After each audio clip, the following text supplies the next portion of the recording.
తెలంగాణలో మావోయిస్టుల ఉనికే లేదన్నారు multi zone 1 IG Chandrasekhar Reddy. తెలంగాణలో 11 మంది కేంద్ర కమిటీ మావోయిస్టులు ఉన్నారని చెప్పారు.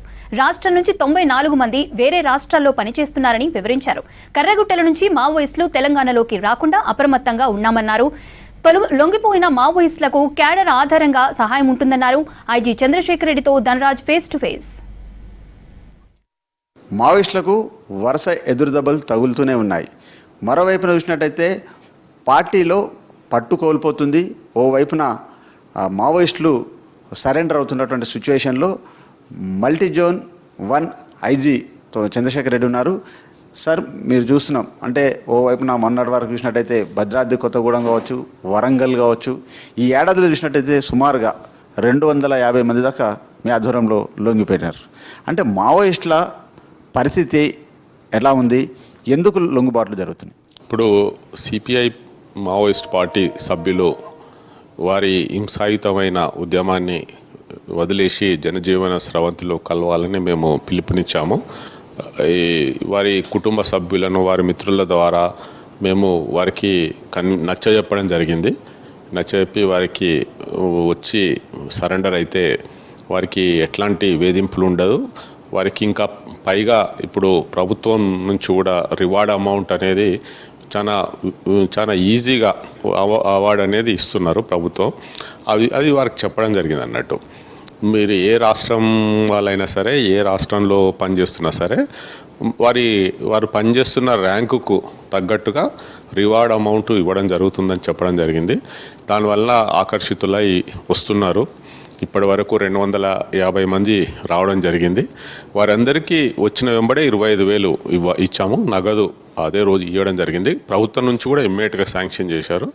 ఈ విధంగా ఇప్పటివరకు దాదాపు 40 లక్షల వరకు ఇవ్వడం జరిగింది అందరికీ. అందులో ఏరియా కమిటీ మెంబర్ అయితే 4 లక్షలు, పార్టీ సభ్యులైతే 1 లక్ష, ఇంకా పార్టీ కింద మిలీషియా మెంబరు వాళ్ళైతే 25,000 ఆ లెక్కన వెంటనే ఇవ్వడం జరిగింది అన్నట్టు.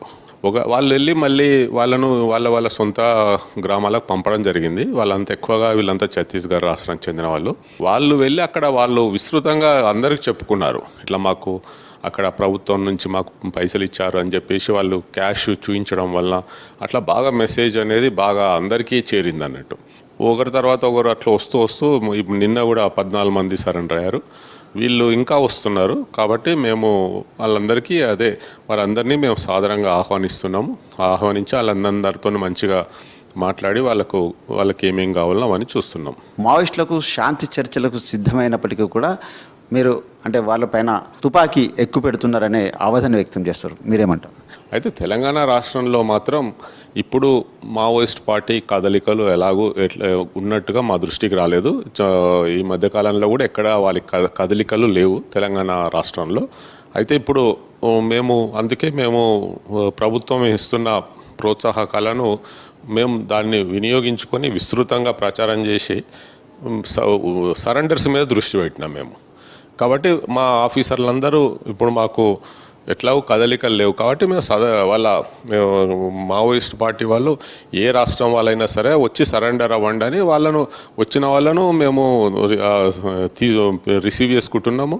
మంచిగా మాట్లాడి వాళ్ళతోని ఇమ్మీడియట్గా వాళ్ళకి ఏమేం కావాలి, కొంతమందికి ఆరోగ్య సమస్యలు ఉన్నాయి, వాళ్ళందరినీ మేమే స్థానిక హాస్పిటల్లో జాయిన్ చేసి వారికి ట్రీట్మెంట్ ఇప్పిస్తున్నాము. ఒకవేళ వాళ్ళు ఇక్కడ ఉంటామంటే వారికి ఉపాధి అవకాశాలు కూడా మేము చూపిస్తాం. కాబట్టి ఇప్పుడు మేము తెలంగాణ రాష్ట్రానికి వచ్చేసరికి మేము మాత్రం ఈ సరెండర్స్ మీదనే ఎక్కువ దృష్టి పెట్టినాం. మేము ములుగు జిల్లా సరిహద్దు ప్రాంతమైనటువంటి ఈ కర్రెగుట్టలలో పెద్ద ఎత్తున combing operation, anti Naxals operation జరుగుతుంది.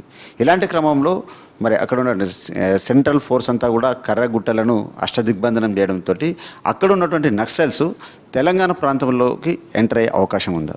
అయితే మేము ఒకవైపు ఈ సరెండర్స్ మీద దృష్టి పెడుతూనే మరింకో సైడు మేము అప్రమత్తంగా ఉన్నాము. మా సిబ్బంది అందరము పూర్తిగా అలర్ట్గా ఉన్నాము. కాబట్టి అక్కడ ఛత్తీస్గఢ్ రాష్ట్రంలో జరుగుతున్న ఈ ఆపరేషన్స్, కర్రీగుట్టలలో జరుగుతున్న ఆపరేషన్స్ అవన్నీ పూర్తిగా వారు కేంద్ర పారామిలిటరీ ఫోర్సెస్ కలిసి చేస్తున్నారు. అయితే ఇటువైపు తెలంగాణ వైపు కూడా మేము చాలా అప్రమత్తంగా ఉన్నాం. మళ్ళీ రేపు ఎట్లాంటి సంఘటనలు జరగకుండా మేమైతే రెడీగా ఉన్నాం. ఇది మొత్తం మీద చూసినట్టయితే తెలంగాణ బార్డర్లో చాలా వరకు అంటే ఈ కర్రెగుట్ట ప్రాంతంలో టెన్షన్ వాతావరణం నెలకొన్నప్పటికీ అక్కడి నుంచి ఒకవేళ మావోయిస్టులు తెలంగాణలోకి ఎంటర్ అయినట్టయితే ఖచ్చితంగా వారిని నిలువరిస్తాం. మరోవైపున చూసినట్టయితే ఎవరైతే నక్సల్స్ ఉన్నారో వాళ్ళంతా లొంగుబాటు అయ్యేలాగా కూడా కార్యాచరణ కూడా సిద్ధం చేస్తున్నామంటున్నారు. Multizone IG Chandrasekhar Reddy. Cameraman బాలకృష్ణతో Dhanraj, V6 news, crime bureau chief, Hyderabad.